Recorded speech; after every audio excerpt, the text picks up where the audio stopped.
Good morning, everyone. Hopefully, everybody's doing fine. This is still available as the E-Chaplain. It's my pleasure for me to be here with you to talk to you about the 40 nails that will help you nail it. And today we are hammering on the nail number 31.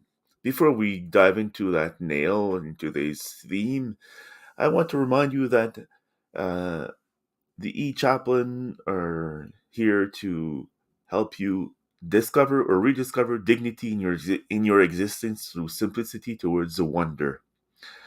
This morning, as I stated a few seconds ago, we are here to hammer on the 31st nail, which is being human. Several weeks ago, I asked people to give me qualities that came to mind when they heard the name Jesus. And a few people said, how about human? Yes, it's true. He was human. According to the Christian faith, Jesus is human and God at the same time. According to me and according to millions of people, he was the only creature on earth who was human and also, here goes my daughter passing by. She thinks we don't see her, but we still see her. Uh, Jesus was uh, God and human. So today, let's remind ourselves, what is it to be human? What is it like to be, for you to be human? For me, for us to be human? Being human is just accepting our limits, our uh, our strengths, and also who we are. That was my daughter Lydiane going by the way. And being human also is being grounded, connected. When we say that people, oh, he or she was just human, it's just being who we are called to be, human, not somebody else, not somebody beyond ourselves. Just be us, what we are called to be, with our strengths and with our weaknesses. So, today, how are you going to be human? Does it mean just to sit down and just accept who we are?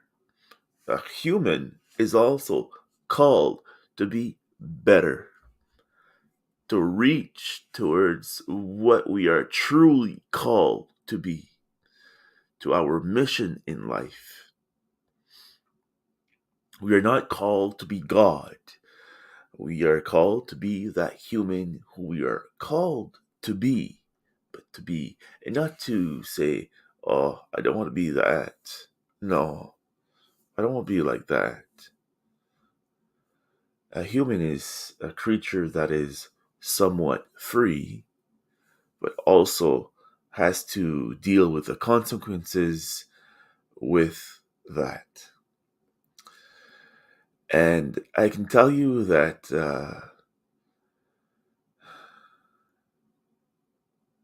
it's rich to be able to live a human life. Of course, when we are not sick or when we are not, uh, uh, how can I say this, in war,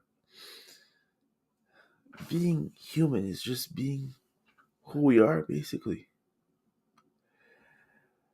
Companies try to replace human beings by robot and say that robot will replace the human being. I watched a video several years ago, and they tried to replace, build a robot chaplain. Yes, you heard me, a robot chaplain.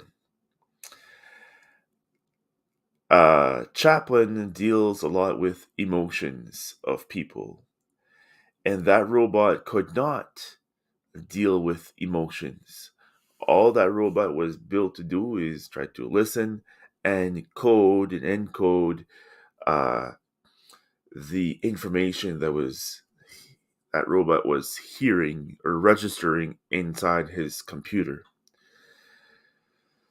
Uh, but I can tell you, being a chaplain online now, the E-Chaplain, and also in a prison setting, in a prison setting, and other settings, I can tell you that.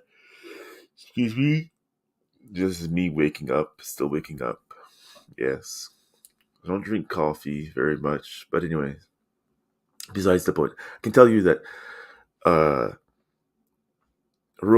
chaplain robot cannot replace a human chaplain. So today, let's just accept ourselves who we are and accept that God is God.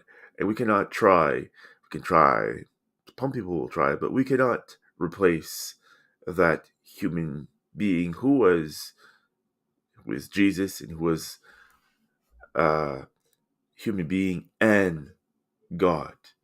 So this morning, when we think of that, or throughout the day, when we hammer on the nail of being human, it's such a rich opportunity we have to live in our body, to live with our five senses, to live in the blood that we are in the world we are in, with the other human beings we live with. And before I end this presentation, just want to tell you how humanity can be distorted sometimes and disrupted, and also uh, we can recognize good human beings. Yesterday, then Pope Francis said, expressed, and communicated. There's a difference between expression and communication. So he communicated his sorrow and asked forgiveness to the Inuit people and uh, to the call it sorry, just got a little distraction at my that's my ADD kicking in. And also because I'm very tired, Pope Francis said, asked forgiveness to the Inuit people and also to the First Nations of Canada for the destruction that uh, people who worked for the church at that time, priests and nuns and other people, did to the First Nations and to Inuit people, trying to wash out their culture with the mandate from the Canadian government at that time.